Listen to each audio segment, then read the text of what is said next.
And now we're going to continue our afternoon with our special plenary session, The Global Reach and Geographical Implications of China's Energy Demand. No matter your perspectives on the use and production of energy in 2050, almost everyone agrees that China will be an important country, if not the most important country, to watch as 2050 approaches. We are very fortunate today to have three experts in this area with worldwide recognition in the energy sphere. And to lead us in this discussion, we have our president, Dr. Marie Price. Marie? Thank you and welcome.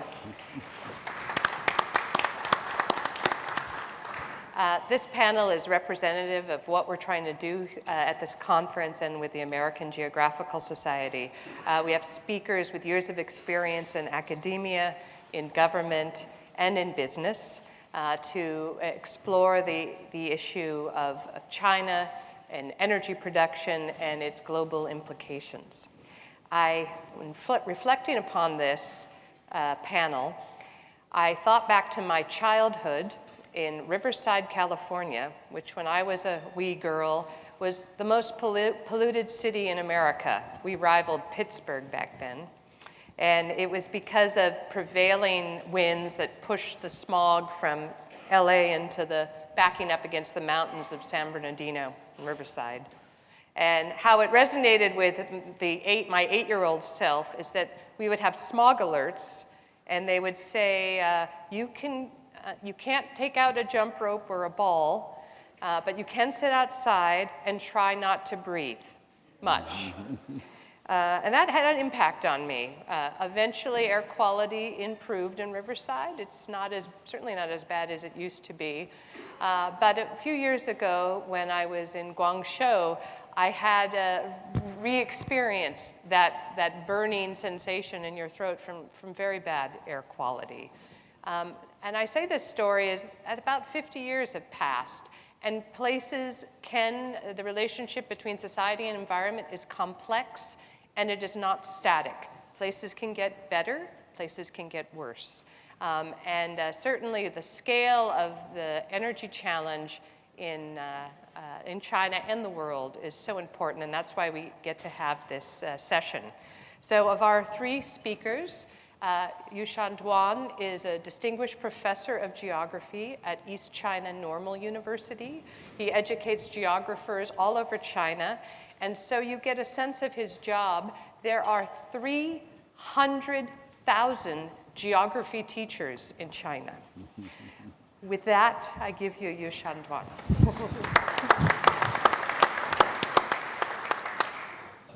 I'm very glad to stand here to share some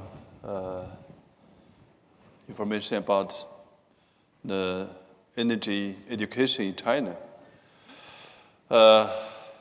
Yes, in China there's a large amount of the geography teacher. We have a course about energy education, so I think this time I introduce the new course recently we focus in this field. Yes, in 1917, in 2017, the China, cannot see it clearly. Can I sit down? Sure. Sorry. Yeah. The China primary energy production totally 3.59 billion tons of standard coal, ranking the first in the world. Also in 2017, China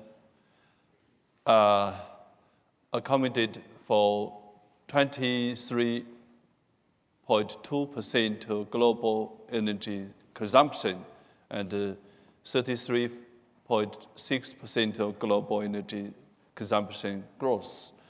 And China has consistent toply the little global energy consumption growth for 7 consecutive years.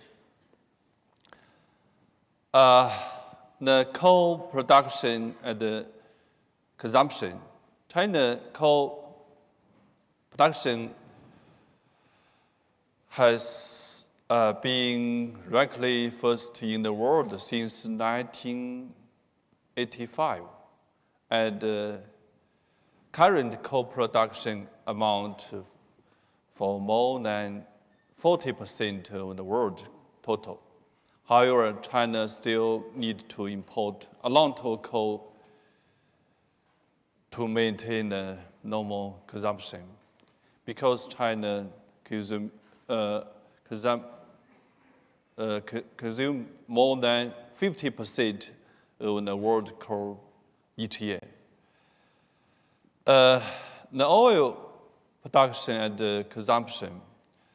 China's oil production began to decline after peaking at 214 million tons in 2015, and less than 200 million tons were produced in 2007.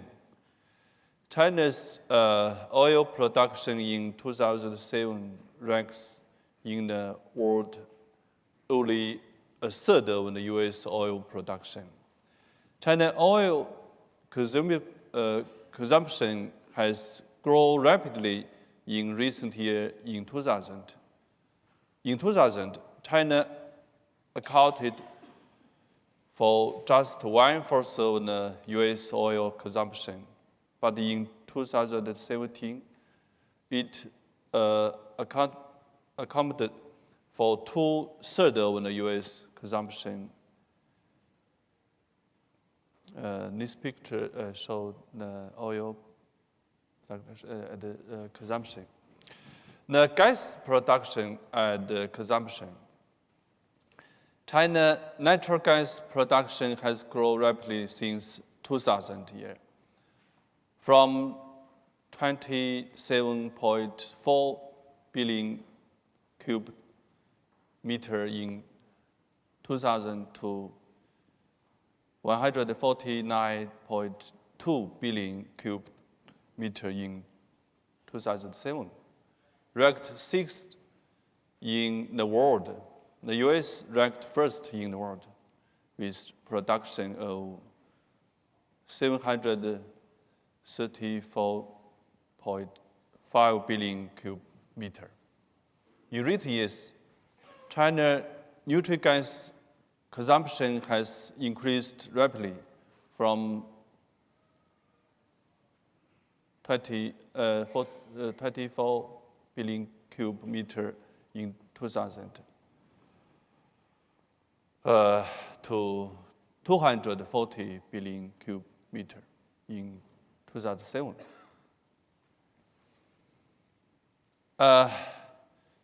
With the rapid growth of the energy resource use, the China recent years rapidly developed the renewable energy. In 2007, China hydropower capacity reached 1,155.8 terawatt hour, more than a quarter of the world's.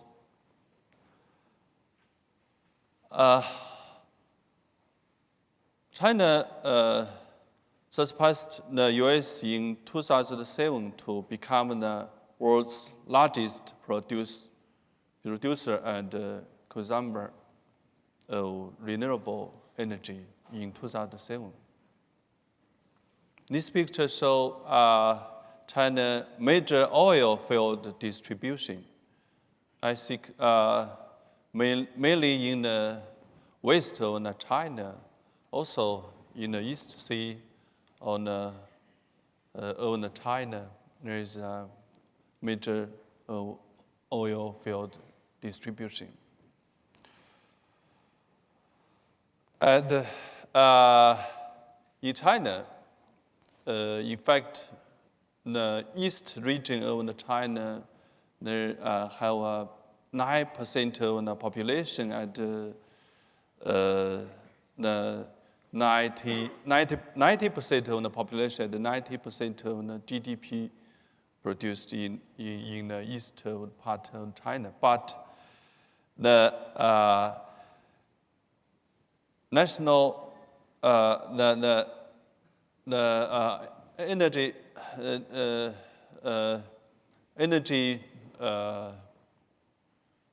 mainly energy produced in the west. So many projects like west-east power transmission and west-east neutral gas transmission project recent years have finished to fit the different region situation.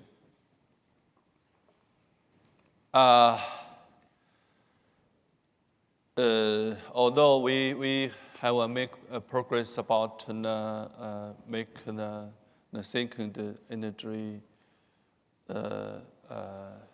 resource, but the China energy consumption structure also not the right way, like in the coal consumption.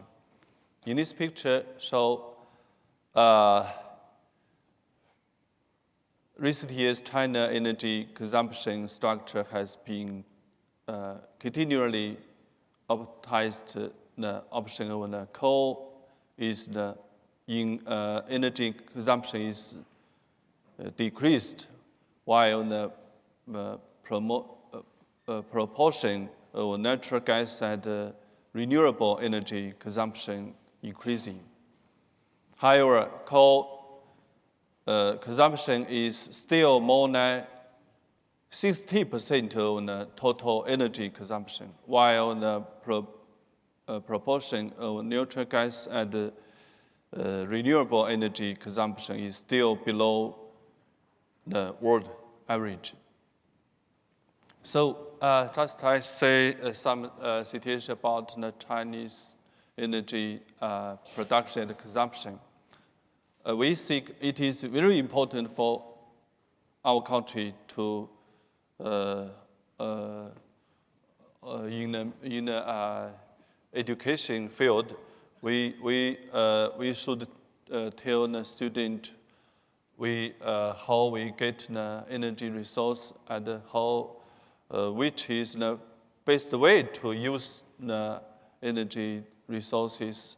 So in recent curriculum in middle school, we have a course about resource and environment and security. The new course will be very important way to give our student the knowledge and the competence about the energy usage. In fact, in the last decades, we have different studied on a course. Also, different course we focus some topic about the energy using. I just mentioned this is the recent Chinese curriculum structure. In fact, all the high school students must learn the two courses about physical geography and human geography. But if some student select geography as the course to as a subject of the college entrance examination, they must learn more 3 courses about one is fundamental physical geography, one is regional development, and the third one is resource, energy, and national security. In the third courses, we have one chapter about the energy topic. In this topic, we give a lot of knowledge about the world and the Chinese energy resources and the way how we to use the energy, and we give a lot of picture or some contents about this field. So I think in China,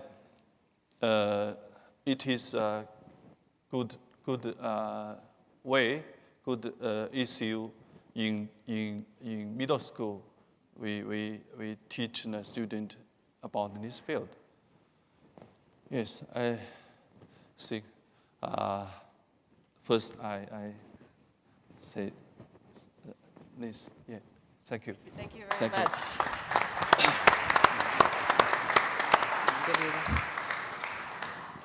Our next presenter is David Sandalow. I've had the good fortune to know David for quite a long time. He is now an inaugural fellow at the Center on Global Energy Policy here at Columbia University. But he's had a distinguished career. He's been at the Department of Energy, EPA, the White House, Brookings Institution, and he has an expert now on energy policy, especially in China. David. Marie, thank you. Thank you and congratulations to everybody here who's organized this really impressive conference. It's an honor to be here. I'm going to start today talking about my first trip to China. Just to date myself, it was in the early 1980s. When I was in high school, it was not possible for an American citizen to visit China. And I think that fact probably made it more interesting to me. I was always fascinated by China. And then when I was in college, President Jimmy Carter signed an agreement with the leader of China, Deng Xiaoping, which normalized relations between our two countries. It made it possible for people to travel back and forth, and I wanted to do it. It was actually not easy to do it. The relations were just getting going, and I spent a couple of years looking around for a good way for a student to get to China.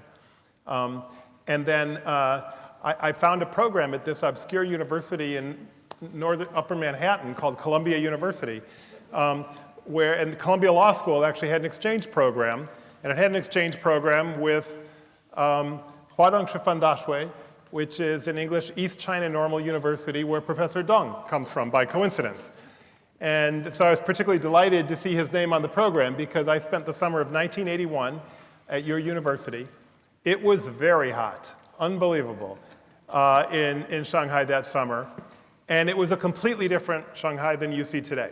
That summer, there was exactly one international telephone line in the entire city of Shanghai that we could use to call home.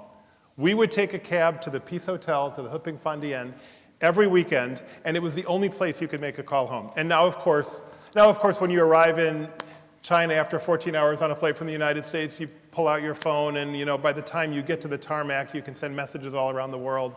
It's a completely different world. But that summer, the city of Shanghai looked like this. This was the waterfront of the city of Shanghai back then. And this is what the same place looks like today. Actually, this picture is out of date. Today, at the far right of this picture is the Shanghai Tower, which is the biggest building in Asia. So this is actually a little bit old. I need to get an updated picture like this that has the Shanghai Tower in it. So in my adult lifetime, the city of Shanghai has gone from this to that. And there are a lot of observations that one might make about that. Let me offer two just to start us off. One of them is that a country that can do that can do some pretty remarkable things. And China is just a remarkable country for all kinds of reasons, but this is an incredible transformation. A second observation is that takes a lot of energy. My interest in energy and environmental issues has connected to my interest in China, and that's what I spent a lot of the last couple of decades of my career working on. Today, China is, in the energy world, it's the biggest of everything. Professor Deng touched on this. China's the biggest energy consumer in the world. China's the biggest energy producer in the world. China's the biggest greenhouse gas emitter in the world. China consumed more coal last year than the rest of the world combined. China deployed more solar panels last year than the rest of the world combined. A third of the new nuclear plants under construction in the world today are in China. So it's just shaping global energy markets in profound ways. When China stopped importing coal in nearly the volume that it had been around 2013, 2014, the ripple effects were felt in the US coal industry. Coal companies in the US went bankrupt, largely driven by what was happening with Chinese coal markets. So China's a very fundamental player in these markets. I think it's worth saying, too, about this picture that this represents extraordinary economic growth. China has had 9% average economic growth on average for about the past 30 years. It's cooled off in the past couple of years, but for about 30 years, it had 9% average annual economic growth. And I was at a conference a couple of years ago where I heard Bill Gates say that China has had the most successful anti-poverty program in the history of humanity, which I thought was an interesting observation. That the Chinese government in the past several decades has lifted 500 million people out of poverty or more. Just an extraordinary success program, much more successful than many development programs over the same period. That's come at a big cost. Maria alluded to this, talked about the horrific air pollution in many parts of China, just tragic, the amount of the air pollution. It's improving.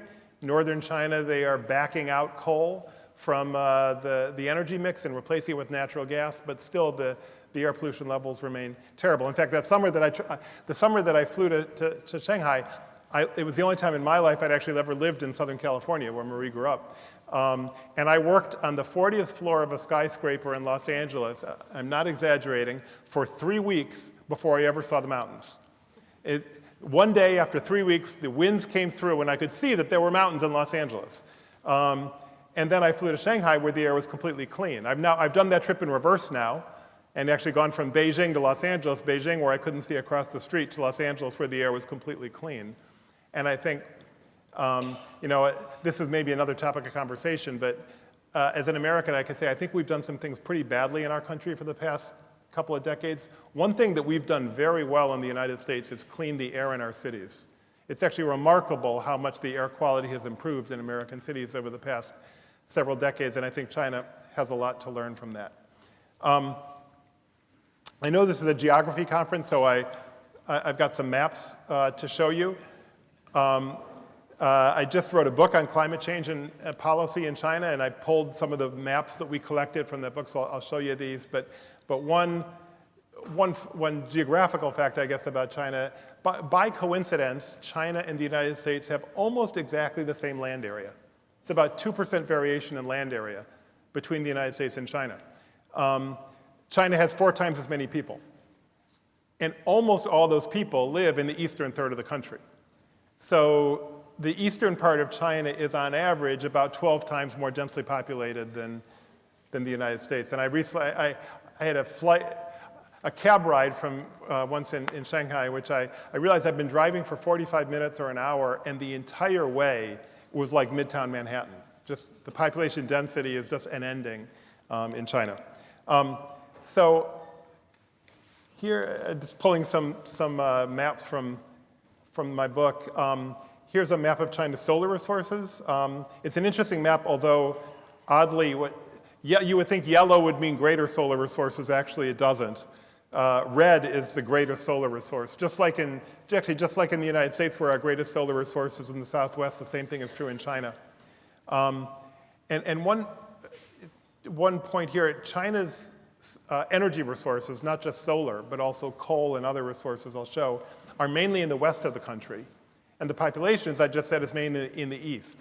That has led the Chinese government over the course of the past couple of decades to build the largest, most advanced long-distance transmission network in the world. China has 1,000 kilovolt transmission lines. The United States, our biggest, are around 765 kilovolts, roughly, I think, and in incredible volume. bringing electricity from the west of the country to the east of the country. Here's a map of China's wind resources that I found from Chinese and international sources. China has pretty significant wind resources also in mainly in the west part of the country, some in other parts, some in the northeast. China has significant hydropower capacity. The largest dam in the world, the Three Gorges Dam, is in China. Unlike in the United States, China has a lot of undeveloped hydropower capacity. In the United States, we developed almost all of our hydropower potential in the 1930s, 40s, and don't have that much potential left. China still has significant hydropower construction underway.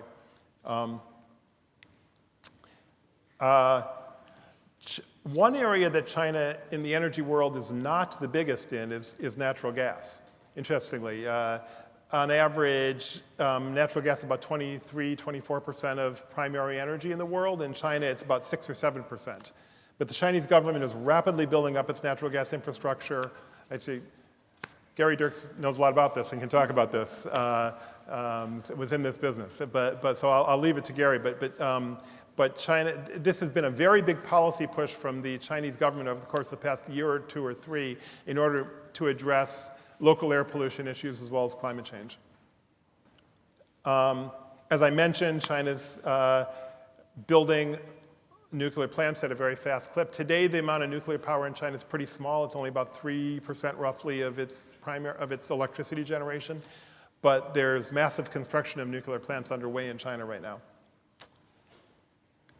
And interestingly, China's forest cover is pretty extensive. A lot of people go to China and only go to the cities. It's a very, very urban environment. But I recently flew out of one of the major cities in southwest China, and I was amazed that for 45 minutes as we flew, it was unending forest cover over mountainous terrain. There's actually a lot of forest cover, as you can see in this map, in some parts of China. And then just one map about China's major foreign policy initiative. President Xi Jinping of China 5 years ago announced something he calls the Belt and Road Initiative, which is the framework for Chinese foreign policy in many ways. The terminology is a little confusing.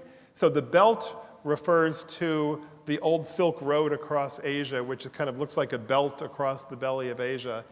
And just to confuse English speakers, the road is a maritime road, which is a maritime route along the bottom of Asia.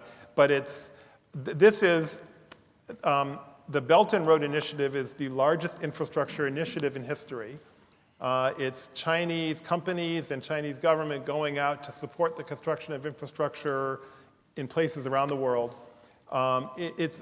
I've seen different estimates, but it's roughly 10 times the size of the Marshall Plan, which was the plan the United States invested in rebuilding war-torn Europe after World War II. So here's my book. You can get it on Amazon. Thank you very much for the invitation. Appreciate it.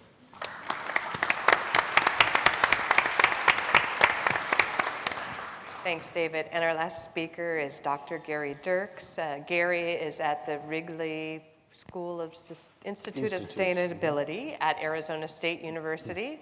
Prior to joining that campus, he had a long career with BP and 14 years in China. We are delighted to have you here, Dr. Dirks.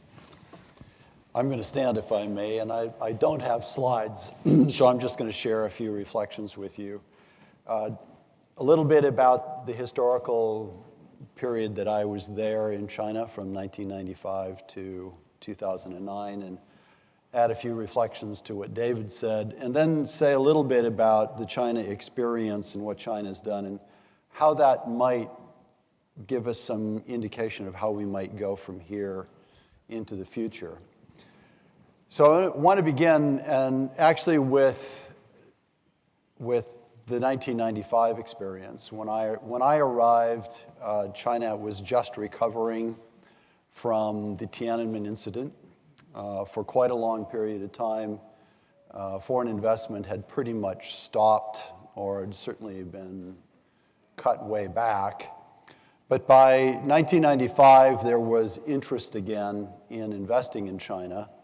That got cut a little bit short with the currency crisis that started in 1997 and ran until 1999.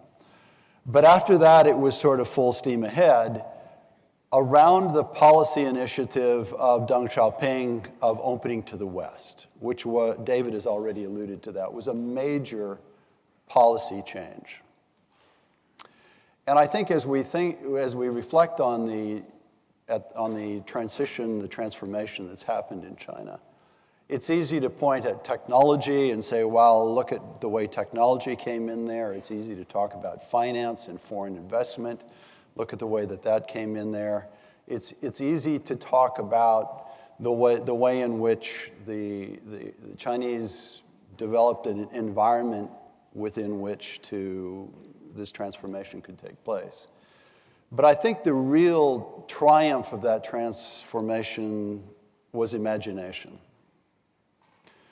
Deng Xiaoping imagined a China that could be a modern China. And while that was delayed, other leaders came forward, and by the time I arrived, it was Jiang Zemin and Li Peng, and then later Jiang Zemin and Zhu Rongji. And they imagined that China could not only be a modern country, but they imagined how you might do that. And yes, it involved technology. And yes, it involved a lot of foreign investment. And in fact, my company, BP, got caught up in that idea of the foreign investment. It was all of these things, but it was the imagination and the narrative that they created around it. And it was powerful. BP, in the end, during the time period that I was there, invested about $5 billion in infrastructure and leveraged another $5 billion through partnerships. We built the first modern petrochemical complex just south of the place that David was showing you pictures of, just south of Shanghai. We built the first LNG terminal to import LNG into China in Shenzhen. We also invested, on top of the $5 billion of infrastructure, $1 billion in the shares of Sinopec and in the shares of PetroChina to help them with their partial privatization. And I can tell you that investment in particular was a real nail-biter. In the book that John Brown, our CEO at the time, wrote about his career, and this is a man that bought Arco and merged with Amoco, so did some very big deals. He described purchase of those shares as the most difficult decision that he ever made as an executive. I was intercepted by one of my peers in the corporate headquarters who said to me, "This company has made many stupid decisions in its history. This is by far and away the stupidest decision we've ever made," knowing full well that I was the champion of making this investment in shares. I can say that there was some satisfaction that when we sold those shares 3 years later at a profit of $1.5 billion, that I sent him a note to say, well, maybe not so bad in the end. But the point that I'm trying to make is there was this extraordinary vision, this extraordinary bit of imagination about what China could be. In the early days, about $50 billion a year of foreign investment, foreign capital pouring in to China. Substantial part of the investment at the time in infrastructure. Not so much now. So it was very much an international program, an international project in the early days. Now China is investing about $5 billion a year, or $5 trillion a year. I think I said earlier 50 billion, and now it's 5 trillion. China is investing every year. Now, why elaborate on that? And looking forward, well, because I think we kind of know what we need to do with the energy system of the world. We need to take one down, and in parallel, we need to bring the other one up. John Min-jae and John Hofmeister earlier in their comments pointed out just how important it is that we get this synchronized. You don't get to take one down without building the other one up. The only thing that would be worse from an energy standpoint or for a global society standpoint than climate change is going to be to collapse the energy system. So we have to be able to do these in sync. We know we need to do that. We know we need new technology. We know we need a lot of investment. And in fact, we need investment about like what I just described with China. We need to start going into more renewable space, a few $100 billion, and that's got to grow to about $5 trillion. But what, in my opinion, is missing is the imagination.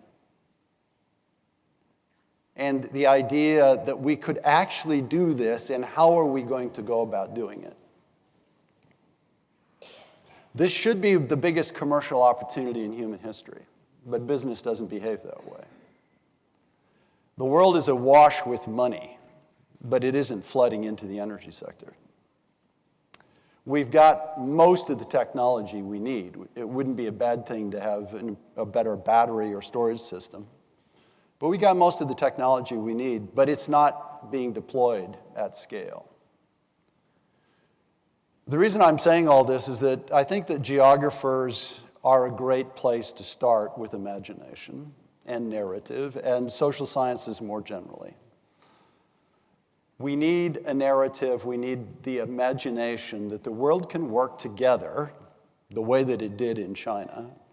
The world can identify pathways to invest hundreds of billions and then trillions of dollars. We can do that, but we need the story, we need the imagination, we need the explanation that crystallizes it all. And that's what I'd just like to leave you with. Where's that narrative going to come from, and how do we create the imagination that we can do this? China has done it in a place. We now need to do it in a system.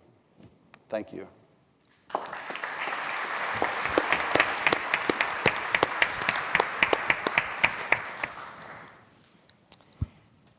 So as chair, I have questions, but I'm also mindful of the time, and thank you for really scintillating comments. Are there questions right now from the floor? And raise your hands. How many questions do we have? That's one. All right. Why don't you start and identify yourself, and please keep your question brief. Thank you. Vasilis Ftenakis, Columbia Engineering. To all of the distinguished panel, especially Sandalow and Dr. Duan, the accomplishment of the West-East power transmission is tremendous.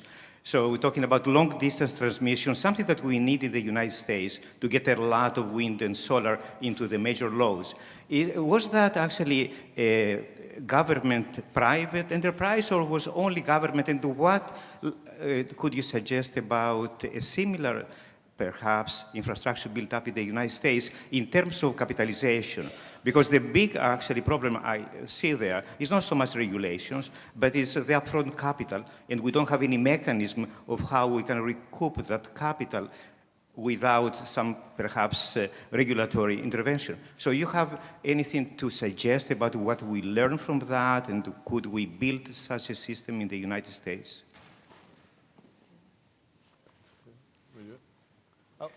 I'll start, and Professor Duan, the question is about transmission and the construction of transmission lines from the west to the east in China. I'll start, and then please, you can offer any additional thoughts.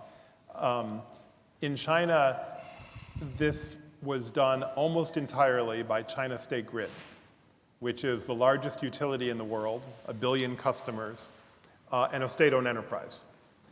And it was facilitated by a number of different parts of the Chinese system, including very cheap debt that was available from private banks, a system that allowed the movement of people when transmission lines needed to go through certain corridors, and then some pretty impressive technical innovation. I mean, the Chinese have built ultra-high voltage DC lines with lower line loss than elsewhere in the world, I believe. So they've done a pretty remarkable job, and it's part of this massive scale-up. I'm not sure whether that offers much in the way of lessons for the United States. There are other people in the audience, including right at your table, who have more expertise in this than I do, but I would have characterized the problem we have in the United States as less one of capital and more one of regulatory issues.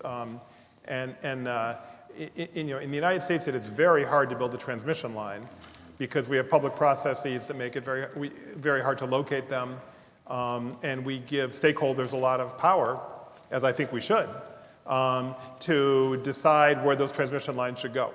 And in my experience, that's been the principal barrier to the major expansion of transmission networks in the United States. So I'm not sure how much there is in the way of lessons in this area. I do think there's kind of an interesting study in terms of technical capacities in China in this area. Thank you, Christy. I think, yes, in my PPT slide, I show the Chinese map. In fact, the Chinese different from US, I think maybe in the western China, the gas, also the wind power plenty in the west, but the population, I think you maybe the geographer know a line named Hu Huayun population line, almost same like that. Just I show the picture. The Hu Huayun population line divide the two parts of China. 96% of the population of China in the east, and also 90% GDP in the east. So, but the east lack of the energy. So we must make some transition project from the west to get the gas or the oil. I think the first different from US. The second, I think maybe different system. In China, we do a project is faster than US maybe.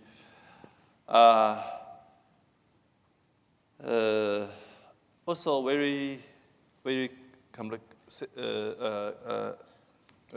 You know, in the West, there's a few population, lot of place we can direct to the project. So I think US, maybe the US, the average, the energy resources is not like China, so different place. I think maybe, yeah. Thank you. Thank you. Next question. My sense of China goes back more than 50 years when I am a graduate student in geography in the late 60s. And my first sense of China was Chairman Mao and the Cultural Revolution. And apparently, sometime after the Cultural Revolution, China experienced a technological revolution. Are those two things related? You want me to try that? Want me to do it? I wouldn't say directly, no. I mean, the Cultural Revolution was more about Mao's attempt to hold on to political power when China was changing dramatically. I do think, and that's what I tried to emphasize in my comments, that the Cultural Revolution had a big impact on Deng Xiaoping. He didn't fare particularly well during that period. And I think it cemented his commitment to transforming China into a modern state. And of course, you can't, you can't do that without technology and money and brain power and everything associated with that. So that's what they did. And China also has historically been a technology leader and set about to build up the institutional structure so that they could do more and more of their own research, and have now become, frankly, a leader in innovation. They're one of the leading countries in the world, if not the leading, in producing patents. So I think it perhaps was indirectly, but I wouldn't say that it was a direct consequence, no. Yeah, I'd agree with that. And one comment related to that, I heard somebody say a while ago that China has the biggest generation gap of any country in the world. And what they meant by that was that, you know, when I'm in China often, my counterparts who I'm dealing with, who are roughly my age, spent some of their, or a little bit older, spent much of their teenage years in their 20s off in the countryside, you know, working. I mean, just such a life experience utterly different than me. And didn't know in those years that they would eventually be able to go to university and succeed and that type of thing. Their children are leading lives that are not that different than my children's life. You know, they're on their iPhones all the time. They've got great, you know, connected to, you know, all kinds of modern media. They're quite prosperous, that type of thing. So the generation gap in China is extraordinary. The Cultural Revolution, in my experience, is seen as something that people want to put behind them and look forward, not be part of. Then one final comment just on the technical revolution happening in China right now. I had a Chinese student here at Columbia last year who, she'd never been outside of China. She was in the United States for a couple of weeks, and we were talking, and she said, it is so old-fashioned here in the United States. She said, I need to carry on credit cards or cash to pay for stuff. I'm just not used to that. And you know, in a variety of ways, you know, notably in terms of mobile pay, but all kinds of other technologies, you know, trains. I mean, it is remarkable how old-fashioned one feels coming back to the United States after being in China. It's pretty striking. Go to Penn Station as compared to Beijing train stations. It's a pretty striking contrast. Or ride the subway in Beijing Yeah, and the New York subway. Absolutely, yeah. So I'll take the liberty as chair on the theme of imagination. Right. What do you think we could learn in the US about the way China has been teaching energy to its youth, understanding? Do you think we do that very well? And if we did teach energy in a more formal way, might we be a more informed public and maybe encourage better decision making? Do you want to start with me? Go for it. I don't think we do. I think that China has systematically been transforming its curriculum, and I had actually played a bit of a role in that in the early days. In 1997, BP and the Ministry of Education and the World Wildlife Fund, WWF, established something called the Environmental Educators Initiative, which had the explicit purpose of redesigning the curriculum of primary and secondary education to put environmental themes, energy themes, what we would now describe as sustainability, what it didn't then. That's an initiative that lasted for about 10 years, and I think it had a fairly substantial impact. But that and other initiatives that were going on set the stage for the kinds of things that Professor Duan was talking about, where there is an explicit interest in making sure that the Chinese students understand the nature of limitations and the nature of constraints and what China has to do to be successful. I think our primary and secondary education students get some of this, but I don't think they get it to the same degree or with the same cohesion, meaning how does it reflect in a larger, more complex system?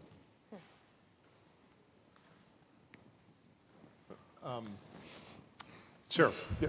Would you like to speak, Professor? Yeah. I think in China, recent years, we realized the environmental and the ecosystem is very important for the society and the development of China. So we do a lot of efforts to focus the environmental education, also energy education. I am a geography teacher. I do a lot of projects about environmental education. So just the question about the Chinese development, different period, different way. I think the mainly voice and the mainly direction is the right to develop the economic and the society. Also, I think sometimes there is some noise, but not the main voice, I think. Yeah. So noise, but not the action. Yeah. Thank you. Did you want to add anything, David? Sure. I think the Chinese system has both strengths and weaknesses in its curriculum broadly, and I think the U.S. system does too, and they're somewhat complementary. That Chinese high school students now surpass U.S. high school students in terms of math performance, and the Chinese system is very good at generating really high performance in math and engineering fields. There's a quip that the Chinese government is a government of engineers and the U.S. government is a government of lawyers, basically. And that's not that wrong, actually. And really, the leaders in China do come through engineering. And there's a real strength in STEM education in secondary levels and college levels in China. The weakness has more to do with questioning authority. And that is not only not rewarded, but often discouraged in the Chinese system. And that's historically been a major barrier to innovation. And it's striking that all the Nobel Prize winners, maybe there's not one, I'm not sure, but I think the Nobel Prize winners of Chinese heritage have all done their work outside of China. There haven't been Nobel Prize winners who have worked in Chinese universities and then won Nobel Prizes. And in the U.S., we have somewhat of a flip of this. I think we reward this type of questioning authority, and that's seen as a strength. But we've definitely lagged in terms of math and STEM education on a global scale in terms of our performance. There's time for one more question. Do they have anything from the floor? Yes, sir. This is a question probably for Gary. Thanks for that perspective and touching on imagination. The imagination you refer to in the leaders of China had the full leverage of the economy and the infrastructure to put towards that imagination. I work in a startup, so we're long on imagination, short on scale. And you work in academia now. Where do you see that imagination coming from that can actually affect things at scale? Do you have some thoughts about that? Yeah, I think that's a really good question. And I think that's the heart of the matter, actually, is that we can see a lot of things that are happening that are working. The decline in the price of solar energy, for example, is truly dramatic. And I think it's a real testament to the way in which global cooperation can work. Because if you actually look at the trajectory of that technology, a lot of what's been commercialized at scale originated in the United States. It moved to Australia, where University of New South Wales had a remarkable department. Then it migrated back to the United States and over to China. Then China scaled it.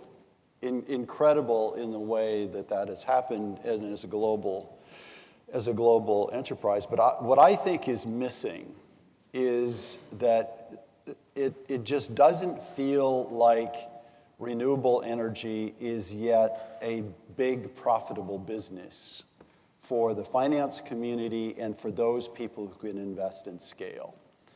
And there really aren't that many entities in the world who are good at investing at the scale of, say, a gigawatt of of solar in one pop or massive big solar farms. So I think a big part of this narrative that we have to be able to create is not only is it critical that we do this because of the environmental concerns and get to zero carbon, less than zero carbon, but it is a profitable thing that can be done, and it can be profitable for small and large businesses, and that there is a role for all segments of society in helping us make sure we get it right, as in don't leave out poor and disadvantaged populations. But I think that's going to be the next big step. The imagination has to say, as the Chinese did, come here, you can make money. I made a ton of money in China. We invested a lot of money, but we made a lot of money too. So that's, I think, the big thing that has to happen. Thank you. And I think that'll be the last word. Gary, Yushan, David, thank you so much.